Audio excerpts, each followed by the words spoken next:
Hello and welcome to another episode of Blueprint Cymru, a podcast companion to the work of New Wales. Today I'm talking to Lembit Öpik. Lembit is a former Liberal Democrat MP, a broadcaster and political commentator known for his independent thinking and colourful presence in politics. He represented Montgomeryshire from 1997 to 2010. And Lembit held a number of spokesperson roles in the Lib Dems, and for 6 years he was also the Welsh Liberal Democrats leader. He is known for his candid approach to politics and many other things. After Parliament, he transitioned into media and public speaking, appearing on, among other things, I'm a Celebrity Gets Me Out of Here, writing for national outlets. He had a spell as a stand-up comedian, and he wrote and directed his own films. Originally from Northern Ireland, from Estonian roots, there's a strong interest in global issues, including asteroid defence and near space settlement. Lembit remains a libertarian to his core, bringing a unique perspective to politics and debate in general, combining experience, wit, and a passion for the unexpected. Welcome to the podcast, Lembit. Thanks for joining us. That's a real pleasure, and thank you for the nice and flattering write-up. Everything you say is true, but you've chosen to not report the true and less lovely things that I've done in my life, some of which may have been errors of human nature, and I thank you for that. Well, that's exactly why I didn't draw upon them. I thought, well, if people want to go and find that titillation, they can go to other sources.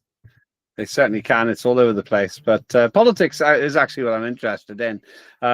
And you're right to say that my life has been rather political and not necessarily on purpose, but maybe we'll come to that. So very interested, just if you could give the listener a little bit about your background, where you grew up and your parents, because it's quite interesting, quite unique.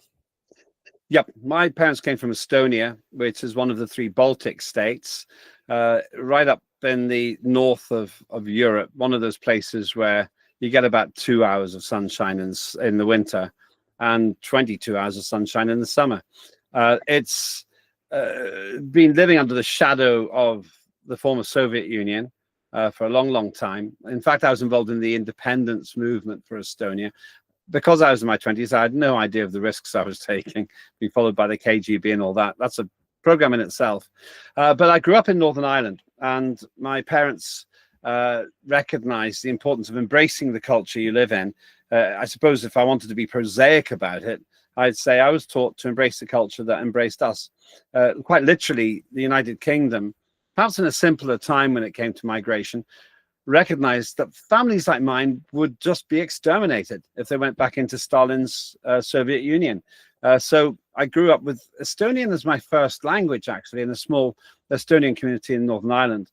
But I consider myself dual nationality, Estonian and British. I went to school there, went to university in England, Bristol University, became quite successful in the private sector, actually, in a huge American company called Procter & Gamble. But then I got drawn into politics, and it was because I didn't like the way the world was. You're quite right to say that libertarianism is what drives me more than anything else. I studied economics at college for a while and packed it in because I thought it was a pseudoscience. But libertarianism, that's what governments can make a difference in. And became a local authority councillor in the north of England, then a member of Parliament in Wales. That's a very short version. And as you say, eventually rose to be leader of the Welsh Lib Dems at what was its most successful time in electoral terms, and the federal vice president, the number 2 in the entire party structure of the Lib Dems. And then I lost in 2010. The higher they climb, the harder they fall. Well, there's a lot in there that's very, very interesting. And I guess from a personal perspective, I seem to be one of the few people in the whole of the United Kingdom who doesn't have any Irish ancestry and therefore hasn't been able to get an Irish passport. So it would be handy. I'm envious of you having an EU passport still. Well, it was pretty much mandatory because I travel a lot, and having an Estonian passport is just a huge advantage, actually, just in terms of travel. You use your British passport and your Estonian passport, depending where you're going, of course. But it's just an accident of birth. Had I not benefited from having Estonian heritage, I could have got an Irish passport because I grew up in the north of Ireland. I was born there. And I know a lot of people who've done exactly that because of convenience. Most of them aren't at all political. They may not even have particularly strong views about Brexit and Remain. It's just handy having the travel document. Yeah, absolutely. I believe that the Republics stopped that option for anybody born after 2015. Yeah, I'm not sure what the changes were exactly, but the Good Friday Agreement was interesting because it's, and maybe we'll talk about that. I know you mainly want to talk about Wales, but it does seem to me that there's a certain direction of travel where Sinn Féin, which is the pro-unification of Ireland party, set its path, told me what it was when I was Shadow Secretary of State for Northern Ireland, and they're carrying it out. They've literally achieved so far everything they said they would. So it'll be interesting to see what happens to Ireland, especially if, and there's an opinion coming up, if British politics continues to just decline and fall as it has been. Well, I think there's a couple of things that are very relevant to Wales there. One is that obviously Northern Ireland looks through the work of Sinn Féin to be heading towards reunification. Secondly, drawing on the politics side of things, as you indicated there, Sinn Féin laid out to you many, many years ago a strategy and a narrative that they wanted to follow. And I think that is, in my view, one of the things that is sadly lacking from all parties across the rest of the United Kingdom. There is no narrative, there is no mission for any of them. So it's very hard for a member of the electorate to get behind a party and say, yes, that's what I believe in, or that's where I want the nation, the country, whether that's Wales or the United Kingdom, to be in 50 years from now. And I'm going to put myself towards that. So I don't know if you've got any thoughts on that. I know you've got lots of thoughts on things. Well, turning to what you said specifically there, first of all, in terms of the north and the south of Ireland, Sinn Féin and fairly substantial proportion of the Northern Ireland population would like to reunify, and a large proportion of the south would as well, even though there could be economic risks with that. But Sinn Féin has been very clear-headed about it. And in fairness, their main opponents, the competition, the unionists, have as well. And there's a long-standing dispute there. But there's no confusion about it there. What's really clear there is that both sides know exactly what they're trying to say. Now, as you say, juxtaposing that to what's happening on the mainland of the United Kingdom, in England, we don't even have any kind of assembly or anything that goes with that. It's really just Westminster doubling up as a kind of regional assembly, or as a national assembly too. But with Wales and Scotland, now this is interesting. Wales has Plaid Cymru, the Welsh nationalists, they want independence. Scotland have the SNP. Now, the Welsh nationalists have never seemed to me to be a very credible party. They've got nice people in it sometimes, but also no realistic explanation of how they would run Wales. They ignore the fact that they get this enormous handout from the British government, and they haven't explained how they overcome that deficit. But it's not just that. There's a huge amount of emotion, in my opinion, in the way that Plaid Cymru operates. That doesn't make it wrong, but it makes it hard to understand what their exact manifesto for action is. They've had some great leaders in the past, but I don't think that they're in that position now. In Scotland, it's even worse. They've had the chance to prove what an SNP, Scottish National Party, government would look like, and they've messed it up. They absolutely crashed and burned in the 2024 general election entirely as a result of their own misdemeanors. Nicola Sturgeon ended up doing a tragic job in terms of a public relations disaster for them. But before that, Alex Salmon, who I have to say was a good friend, he did show huge promise. He has to be attributed with much of the success of the SNP because he knew what he thought. When he spoke to him, he had that crystal clarity. Whether you agreed with him or not wasn't the point. Crystal clarity about what an independent Scotland would be like.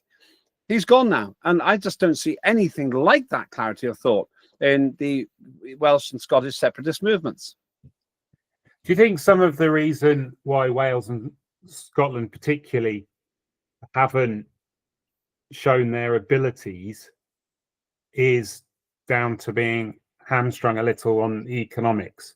You know, Westminster has held back a lot of, obviously more so for Wales, held back a lot of economic power from the devolved governments. Yes, but yes is the simple answer. From an economic point of view, neither the Welsh nationalists or the Scottish nationalists have been able to make a credible argument. I'll give you two examples in each case. Start with the Scottish one. They were dead against fossil fuels, hydrocarbon fuels to be more precise. But in the past, they've said they want the revenue from oil. And that's had it both ways. I happen to not believe that there's a climate emergency. The SNP does. So they've got this totally contradictory, schizophrenic policy about a multi-billion a year revenue stream. And they've never seemed credible on that. The second one is the woke agenda. They have got themselves embroiled in the question of what is a man, what is a woman. They ended up with huge problems when a man basically was put in a women's prison and committed terrible crimes. And that's really got nothing to do with the core nationalist agenda, but they let themselves be dragged into that for all kinds of reasons. And so I think what happened was the public said, well, if this is what we get with the SNP, forget it. And they literally just imploded to the benefit of the Labour Party at last election. Now in Wales, it's in the way even worse. I obviously, briefly, I was leader of the opposition in Parliament from 2001 to 2005 to 2010, because we had the largest number of MPs behind Labour, and so I had to work with everyone. And I liked the Welsh nationalist MPs, nice, decent enough people on the whole. One or two weren't, but on the whole they're okay.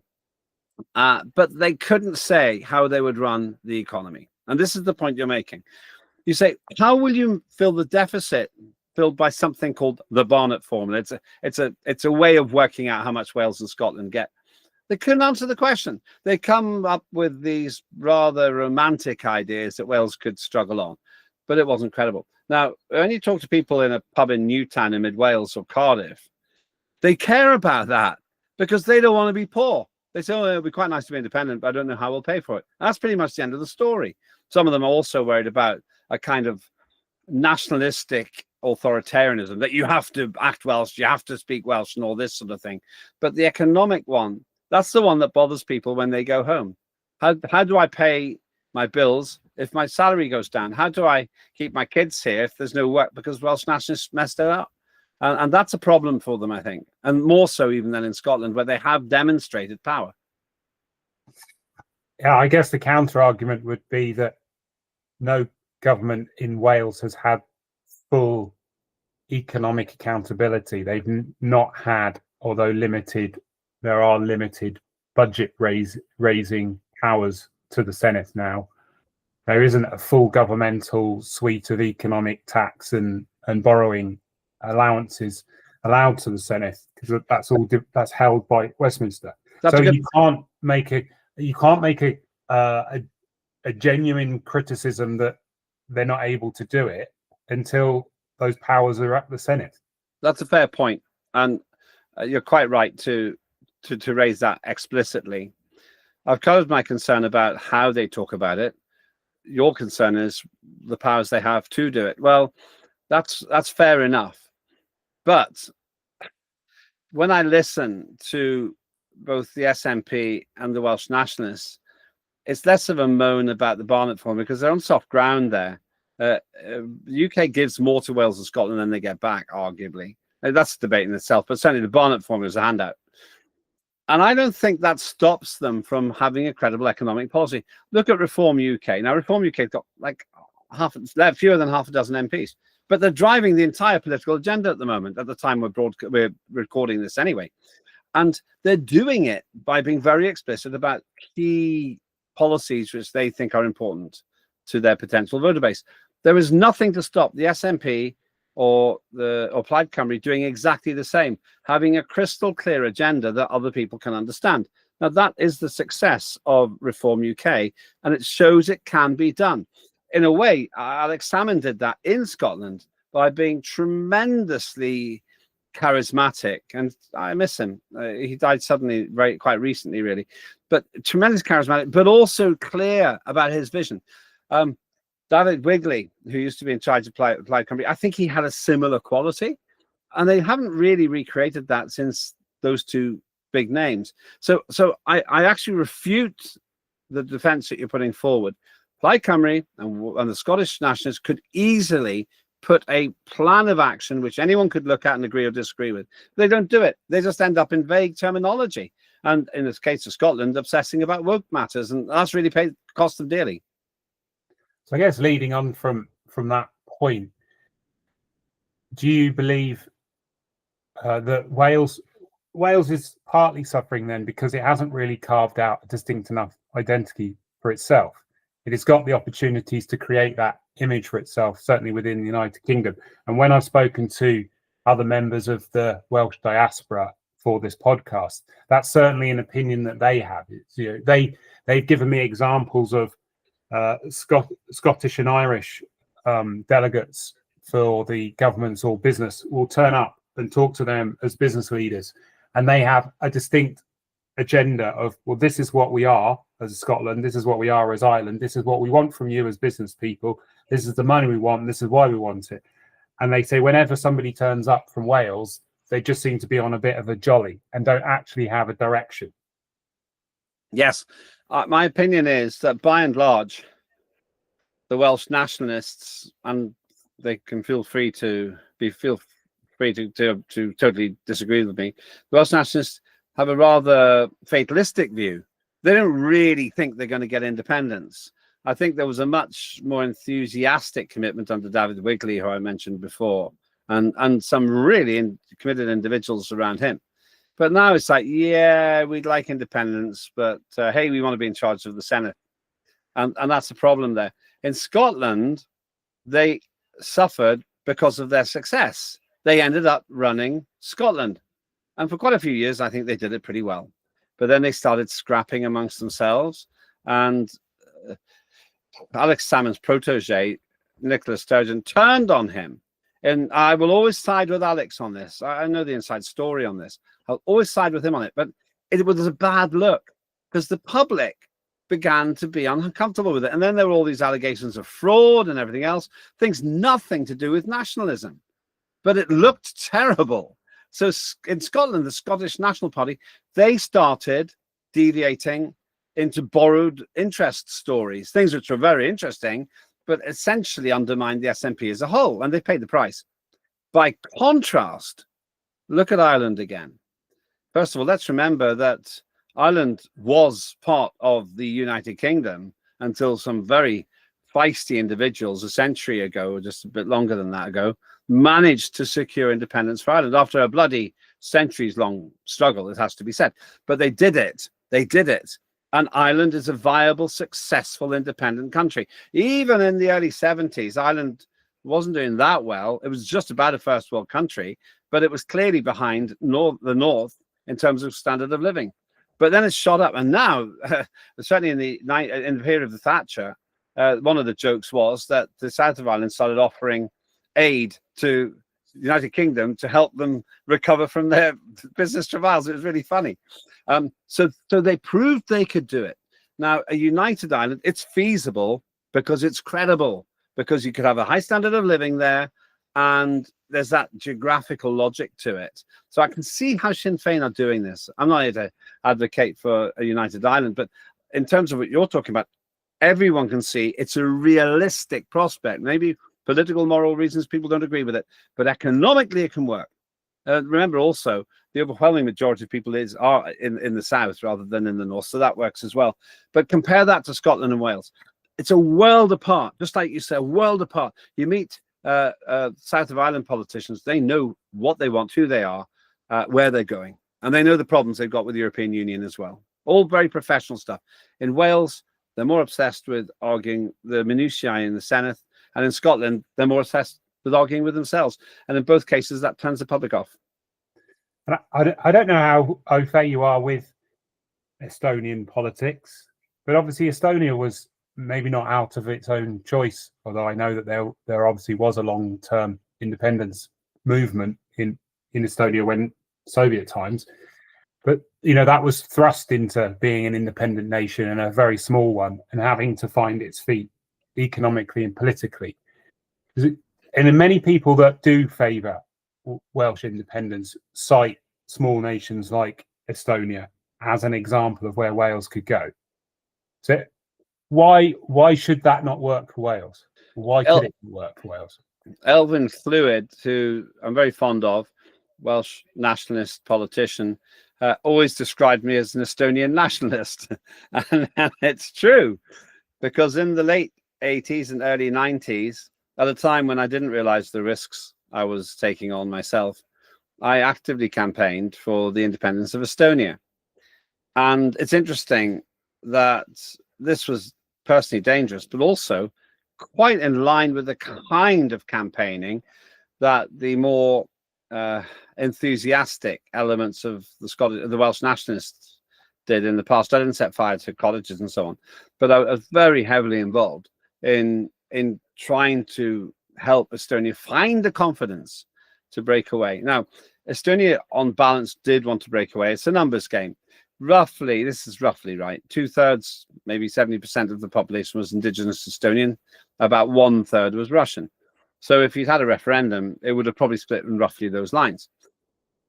But more than that, they could see their opportunity to be in the European Union. That's where they've always seen themselves. They've never really seen themselves part of the Eastern Bloc. They've always seen themselves as part of the Western Bloc. So from a cultural point of view, there was almost a binary divide in where they were versus where they wanted to be. And that was helpful because the Russians, as well as the Estonians, they could all understand what they were wanting to do. How did they get independence? It was the singing revolution. A lot of people turned up a singing grounds, a huge field, one day, and they started singing. And they started singing the banned songs like the Estonian national anthem. And that spread. And quite soon, over half of the entire indigenous Estonian population was standing together in that field. This caused Gorbachev a lot of problems. He'd made a couple of other mistakes, probably unintended errors, which partly caused the dissolution of the Soviet Union. But the other two Baltic states came onto this as well. They did all kinds of really clever stunts, which are interesting, but maybe take us too far away from the subject. And in the end, Gorbachev sued for peace. He said, well, all right then, you three, let's have a non-aggression pact. Let's have a mutual understanding. And it worked really well. The incredible thing about independence for those three Baltic states was that almost nobody lost their lives, even when Gorbachev tried to reinvade and unsuccessfully overcome that independence movement. What's the difference between that and the situation we've got in Wales and Scotland? Well, first of all, there isn't quite the same level of threat. People weren't actually being put away, basically, for the crime of having independence of thought. People weren't being disappeared through big mincers and things like this. Soviet Union was a brutal place. So there's less compulsion. But the second thing is, I think there's less vision. Now, Ireland had the vision, and they had a good reason for the vision. Wales and Scotland just don't seem to project the same vision. It's always come down to one or two very charismatic individuals to drive those agendas forward in Wales and Scotland. And those people just aren't there right now. And I suppose that flabbiness of political thought then, and that character, is that something that has occurred because of brain drains, particularly with Wales, where a lot of people leave because they don't see an economic future in Wales? That's obviously reducing the number of diverse thought within Wales. But also, is it that, as a theory, Wales has been subjugated by a neighbour of England for 800 odd years, and there's just become habituation of, well, this is how it is, we can't change it? I think it's a combination of the latter more than the former. There are enough smart people in Wales that if they really felt strongly about it, you could find someone amongst 3 million people to lead such a movement. But the latter is really important as an acceptance of the status quo. There was quite a strong support for independence, I felt, when I first got elected to Parliament back in 1997. That was before the Assembly, now the Senate, existed. But I think a lot of the heat was taken out of the system when the referendum took place, and by the slimmest of majorities, Wales voted yes. It was just something like 5,000 vote overall majority for that. And I think at that point, ironically, the Welsh nationalists suddenly had a much bigger job, because people say, well, this is enough, really. I'm not sure I want to be in an independent Wales. I'd like to be in an independent-ish Wales. And there's a lot of people, although they don't admit it, who have issues about how far that cultural change would go, and if it's too far, they maybe don't speak Welsh. Maybe they don't even identify particularly with traditional Welsh. But they don't say that in public, because it's felt like it's bad protocol, bad etiquette, really, to say that. So I think that's what happened in Wales. But there's this other problem. We don't have that charismatic leader to really drive this forward. Now, let's look at the Nigel Farage situation again. There's a lot of anger in the United Kingdom. People fed up with the old parties. Along comes Nigel Farage, who I know very well. He'd left politics. He wanted to do other things. And now he's got dragged back into it out of necessity. Now, it looks likely he'll be the next prime minister, but it wasn't in his game plan. But there are so many angry people. He has been propelled as the figurehead. The same sort of thing happened in America. Trump, I think, genuinely wanted to get on with other things, but was so incensed by how he was treated. He said, I'm going to show him. And he has. He's come back, whether you support Trump or not. He's done that because he was pushed to the front by an angry mob, if you like. Now, in Wales, there isn't any such angry mob. Well, there are small pockets of it. There are very fanatical independence supporters, but they don't have that critical mass. Not the way it looks the United Kingdom is going with Reform UK, and not the way that happened when Ireland, the south of Ireland, got its independence. One other thing, look at Sinn Féin. They operate within the United Kingdom in the north of Ireland. They're very savvy to all of this. They don't try to frighten the horses. What they're saying is, if you're a unionist or Protestant, that's fine with us. In a united Ireland, you'll be treated fair. And there's a lot of reassurance going on there. I think that one of the tricks which has been missed by the Welsh nationalists, and this is good advice for nothing, is don't frighten the English horses. Let them feel that they're going to graze just as they do now in the economic environment that you'll create. But they don't do that. And therefore, they inadvertently, I think, alienate people who they need to keep happy. But going back to your point on Nigel Farage and Trump, Reform UK are, in my view, an English supremacist party. Yeah, and yet it looks like they're going to either take most seats or certainly be very close to doing so in the Senate elections next year. Now, from my perspective, when a large proportion of their vote share for the Senate election seems to be coming from the valleys and the non-Welsh speaking parts of southern Wales, which also in surveys, when asked whether they're British or Welsh, put being Welsh ahead of British. There's a lot of contradictory data there that I know myself and probably others are trying to get their heads around. Have you got any thoughts as to what is going on with the demographics there? Why people who consider themselves Welsh are siding with Reform UK? Because I would challenge the premise that you have about Reform UK. What do I mean by that? I don't see Reform UK as English supremacist, if you like. I don't see them like that. I see them as trying to genuinely reclaim what you might vaguely call the traditional values of Britain, traditional British values. Now, if you look at the word British, that is England, Scotland, Wales, and Northern Ireland as well, or the north of Ireland. Obviously, even that phraseology is charged. And what Nigel Farage would say if he was in this conversation, he'd say, I'm perfectly happy for Wales to do what it wants. I'm not going to tell them to not speak Welsh. I'm not going to tell them to be friendly with Westminster.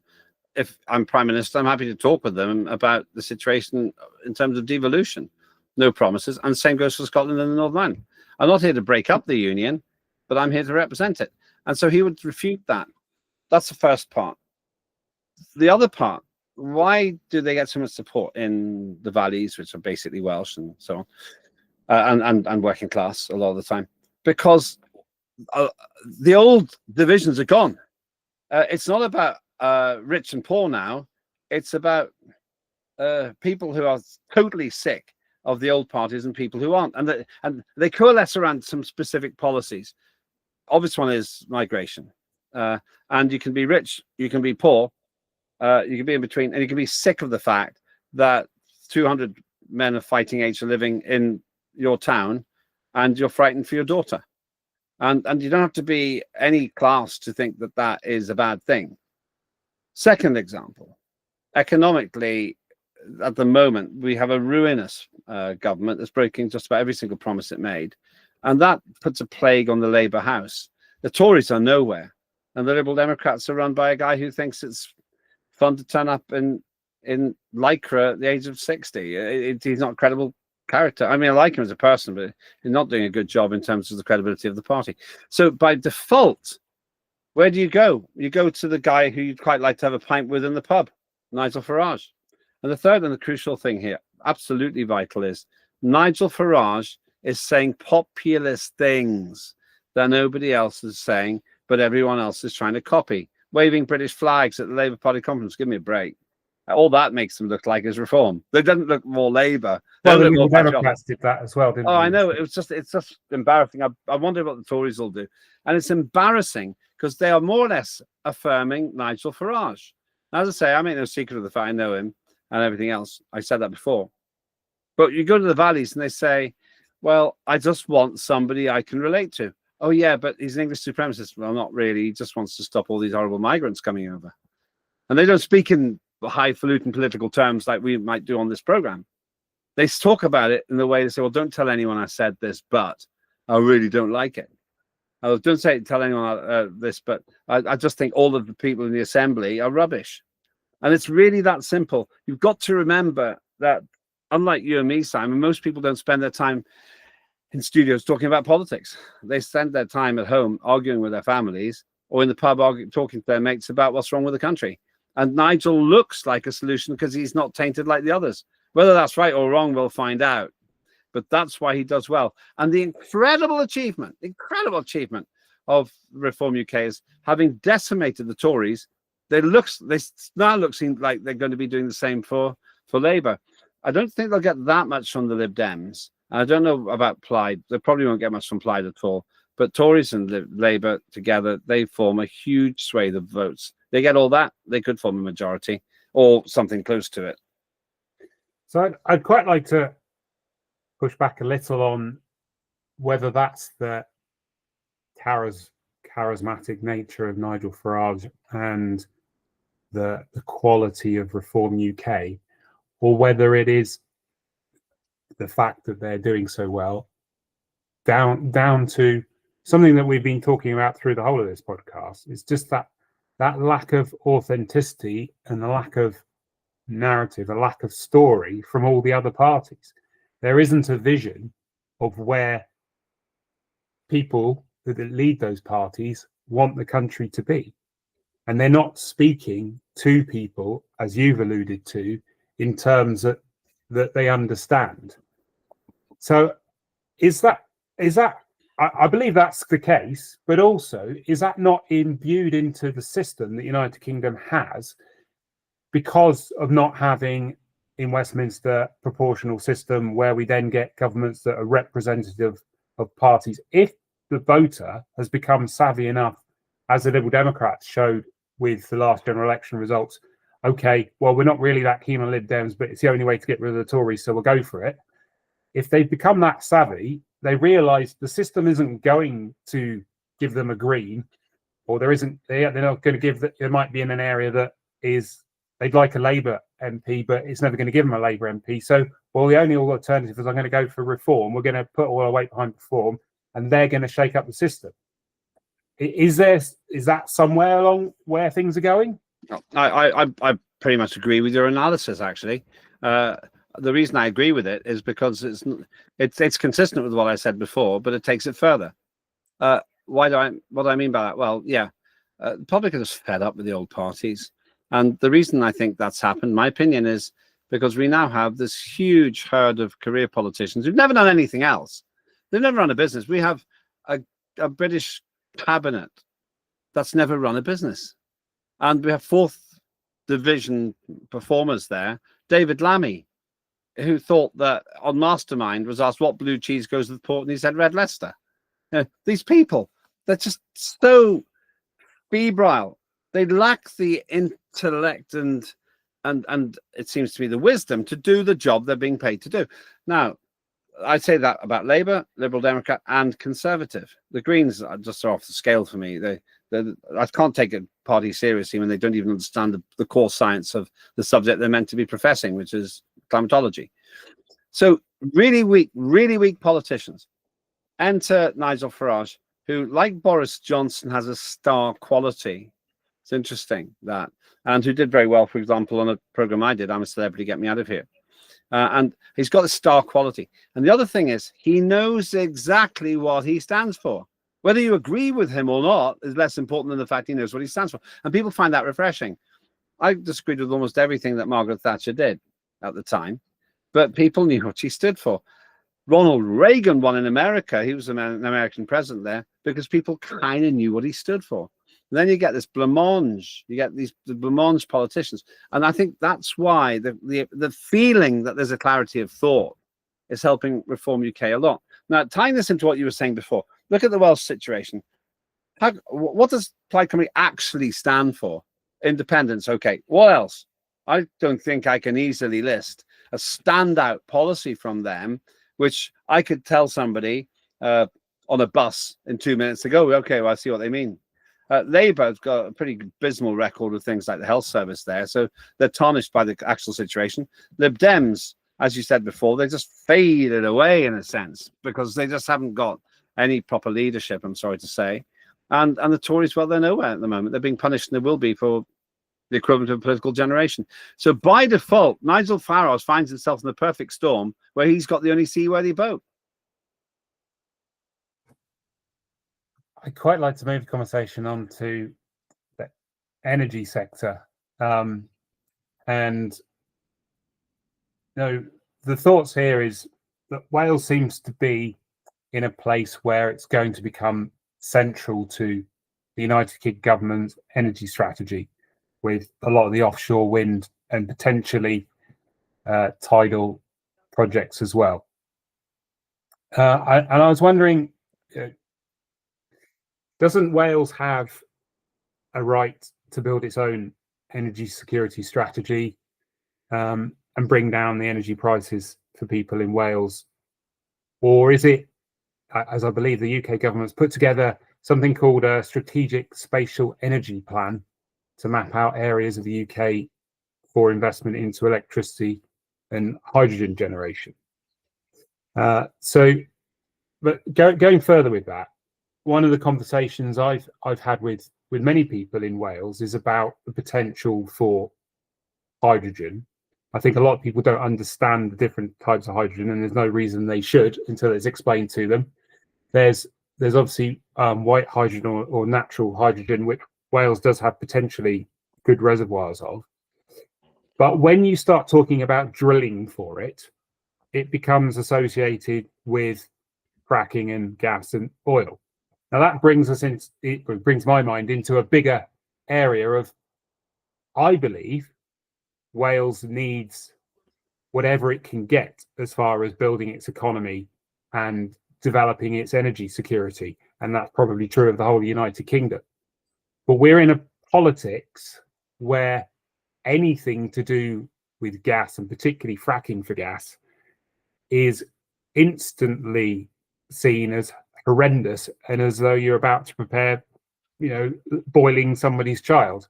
So why are we in that position where we can agree that Wales is economically suppressed and it needs other opportunities, but there doesn't seem to be a coherence or an agreement that perhaps in the medium term we might have to do some things that are not politically currently in vogue, like continuing using gas, particularly as so much of gas is imported from places like Qatar, which is therefore pretty hypocritical of somebody to, go and cook their food with gas and then say, well, I'm against fracking for gas. Well, yeah. This is my opinion.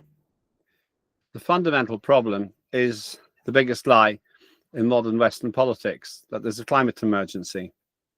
If there were a climate emergency, if human beings were genuinely responsible for heralding the end of the world unless we take drastic measures, then the hobbling of our economies would be understandable and justifiable in order to save the planet. Lo and behold, it's a complete lie, total and utter lie. Most people don't realize that carbon dioxide represents 0.04% of the atmosphere, that the entire output of the entire human race across, say, 150,000 years of CO2, all of it is less than nature pumps out every 34 months. So it's actually a lot less than that, but I don't want anyone to argue that figure. So in 3 years, nature puts out more carbon dioxide than the whole of the human race has. So it's a lie, in my view. So therefore, if and I'm happy to explain more about that if you want me to, but if the underlying green agenda, net zero carbon dioxide agenda is wrong, then everything else that goes with it is wrong as well. And that is why I think this country is making a monumental, catastrophic, and near fatal economic mistake. And to Wales got tons of resources. Wales could easily, if it's smart with gas and everything else, could power itself. And it could use renewables where that's the most sensible option in very few places, but they could do that. Now, the problem is, unless the majority of politicians in the Welsh Senate agree with what I've just said, it's pointless to build your own infrastructure, because you're going to make exactly the same mistakes that the United Kingdom is making, namely trying to rely on the most expensive power, wind and solar, that there is. Remember, you've got to have spinning reserve. You have to have a backup when it's cold and it's dark and there's no wind. You have to have some replacement for that. And we're not very good at building nuclear power stations. So then, lo and behold, and re-enter the hydrocarbons, the fossil fuels, as they're called. So I have no objection with Wales having its own electricity infrastructure, but I have a massive objection if that simply means they're going to try to out-green the rest of the UK, because that is going to lead to disaster and a second world situation. And let's not pretend that the government even takes it seriously. All we've done is export our carbon dioxide emissions to China, because they make the stuff making even more carbon dioxide than we did, and then we buy it all back. And so I don't think that having a grid just for Wales is the solution. Having a better mindset, junking the environmental agenda when it comes to the climate crisis, and then having a sensible policy, then that would make sense. If you could decouple from the crazy net zero madness, I 100% support a Welsh energy strategy. If you don't decouple it, then it's not going to help. I think the net zero objective is a laudable objective. The issue being, as I understand it from my work as a mine engineer, is that the story and the political narrative that's being told isn't the whole truth.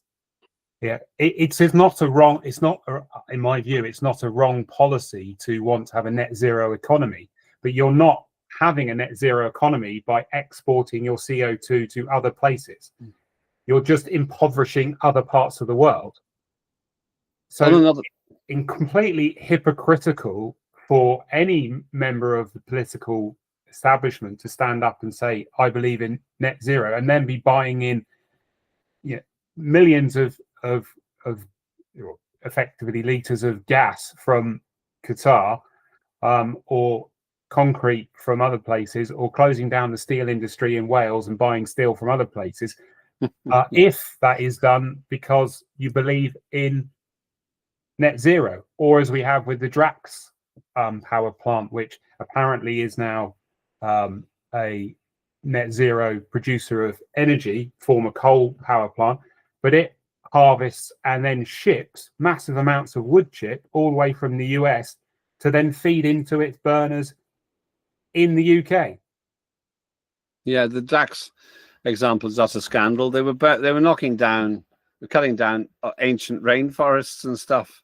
They were actually committing unforgivable crimes against the wood world just because they don't want to take a more condensed form of wood, namely coal. Coal is wood.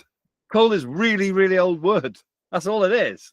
It's squashed wood, and we've got that under the feet of everybody pretty much in the United Kingdom. But let's get down to brass tacks. If you believe, as you sound you do, that we have to cut our carbon dioxide emissions, then there's absolutely no point in separating the Welsh energy sector from the rest of the UK, because Wales will make roughly the same decisions, and it'll have incredibly expensive power.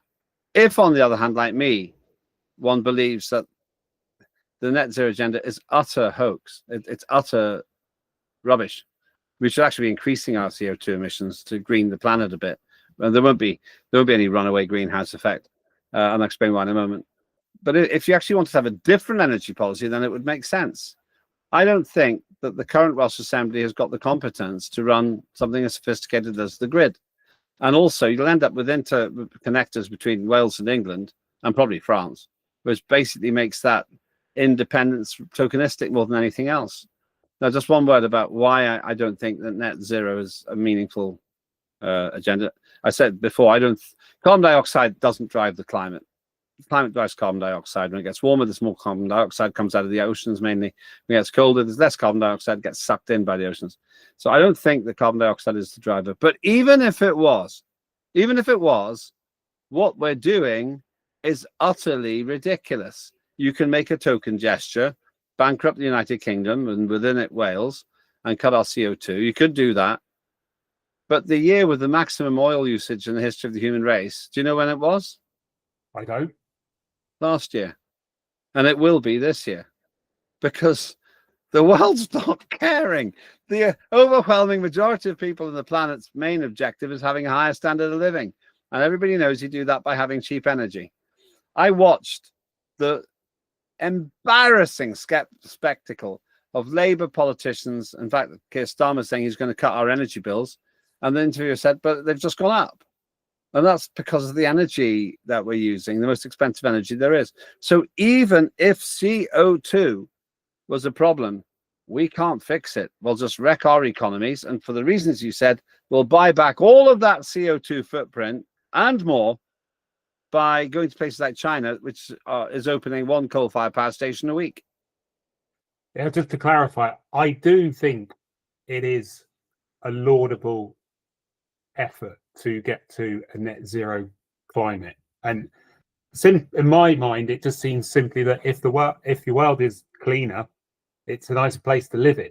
That might be very oversimplistic, but again, as a mining engineer, although I'm not directly involved with the commodity market as far as buying and selling is concerned, obviously the work I do is affected by that and sells into it. And I know for a fact that the coal mining industry is booming. There's never been more coal bought and sold out there, and that as perhaps a slightly separate political point here, but the restrictions that have supposedly been put on Russia are nonsensical, because coal goes from Russia into China or into India. It just gets rebranded as then Indian coal and sold out onto the world market again, which often then goes to a European country. So coal is still coming in to another hydrocarbon still coming into Europe from Russia, even if it doesn't seem like it is.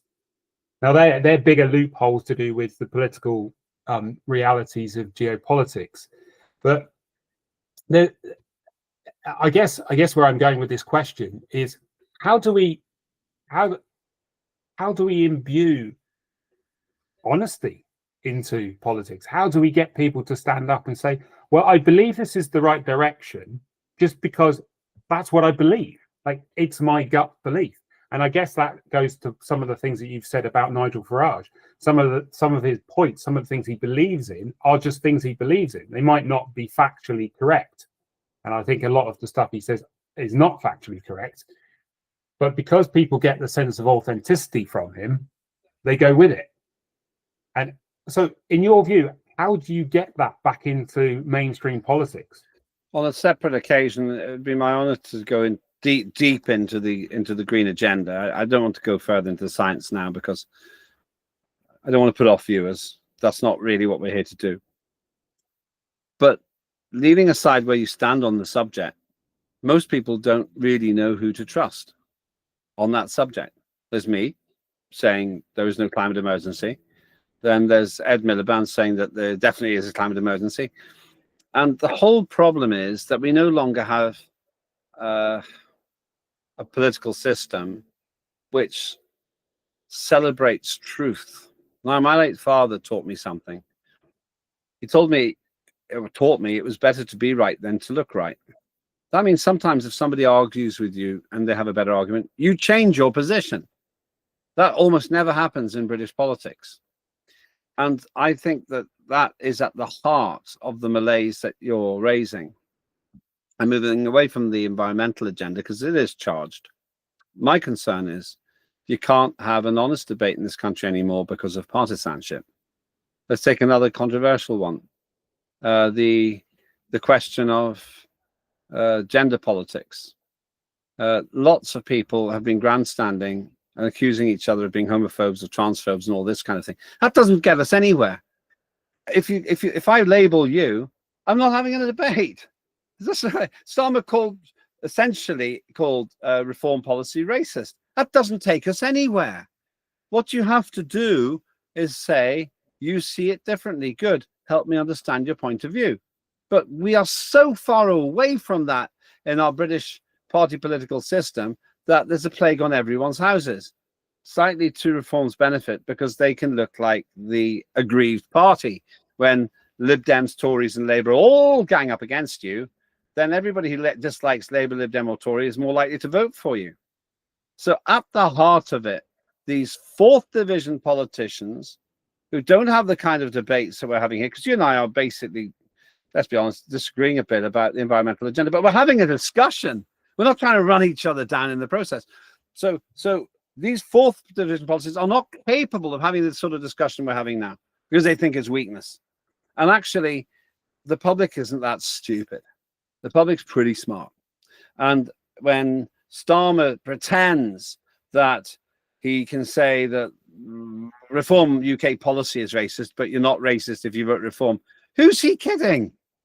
I mean, it's ridiculous. He's the most unpopular politician in polling history. And now he's telling me that I'm racist if I vote Reform. No, I don't beat you. I just beat the policies. All right, so I'm voting for racist policies. All right, it's the same thing. That's what's gone wrong here. I had more friends, I would say, numerically in the other parties when I was an MP than I did in my own. Because I knew what my own party thought and increasingly felt disillusioned with what they were saying. But I was learning. I was talking to Sinn Féin. I was honoured to meet Benazir Bhutto, fascinating woman, one of the greatest politicians I've ever met. I was treated like a minister by the late Mo Molan when she was Secretary of State for Northern Ireland. I had the honour of knowing Tony Benn, with whom I had very little in common politically, but he was like a masterclass in thought. And so what was I doing there? I was carrying out my late father's agenda. It's better to be right than to look right. Most politicians in today's British Parliament don't think like that. Most politicians in today's Senate don't think like that. And that's what's gone wrong. It's the abandonment of discourse. We don't live in the age of enlightenment. We live in the age of disenchantment. The age of reason has been replaced by the end of reason in politics. And that's why people don't listen.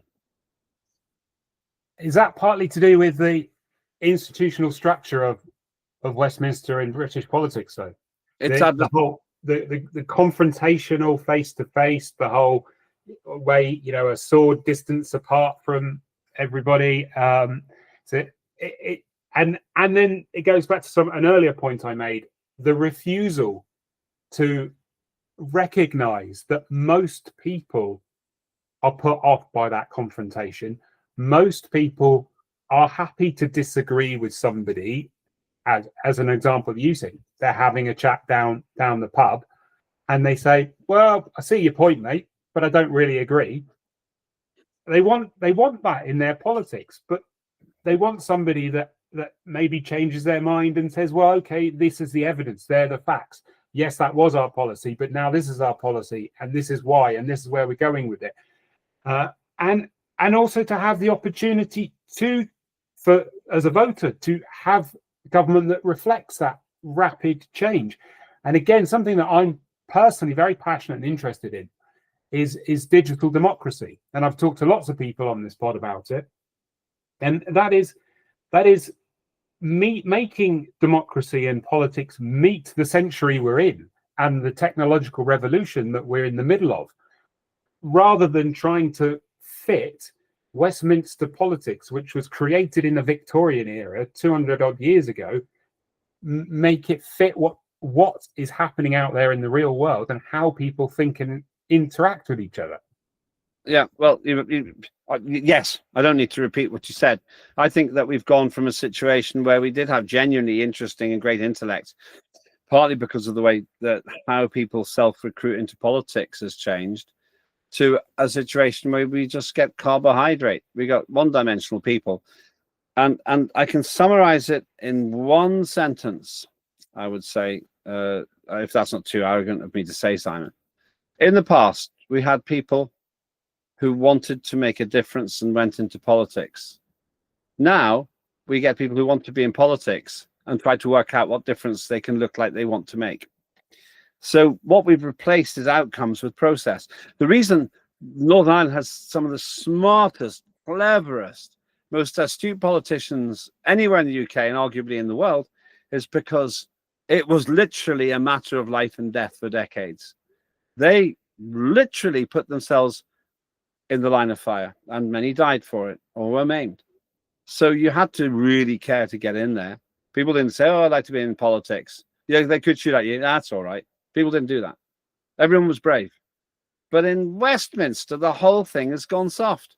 Oh, I know. I'm going to study PPE in Oxford. Then I'm going to go and work for a politician. Then I'm going to get a bigger job for a politician. Then I'm going to stand for politics. And then I'm going to be a politician. Why? Because I want to make the world better. How? In good ways. And then you end up with a circularity. Benazir Bhutto went to her death knowing what she wanted to do for her country. Mo Molan took her life in her hands by walking into prisons full of convicted murderers because she knew what she wanted to do.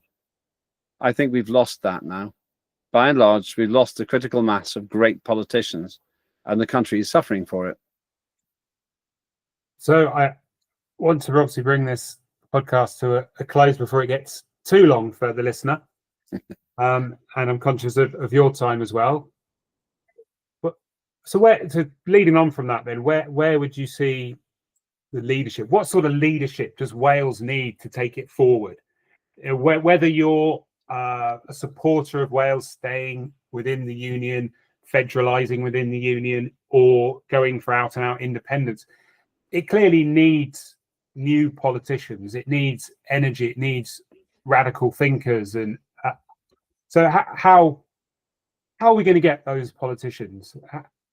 What type of person is needed in the Senate? You've asked two questions. What type of people do we need in the Senate? How do we get them? The type of people we need are outcomes-focused politicians. Follows logically from what I said before. Individuals who go into politics not to be politicians, but to achieve certain outcomes. I'm a libertarian. I want to protect and restore freedom. That's my driving factor. Not to be a politician particularly. I took a huge pay cut to become an MP. The people think, oh, you must be rich because you're an MP. Well, depends where you started, really, if you're getting richer or poorer.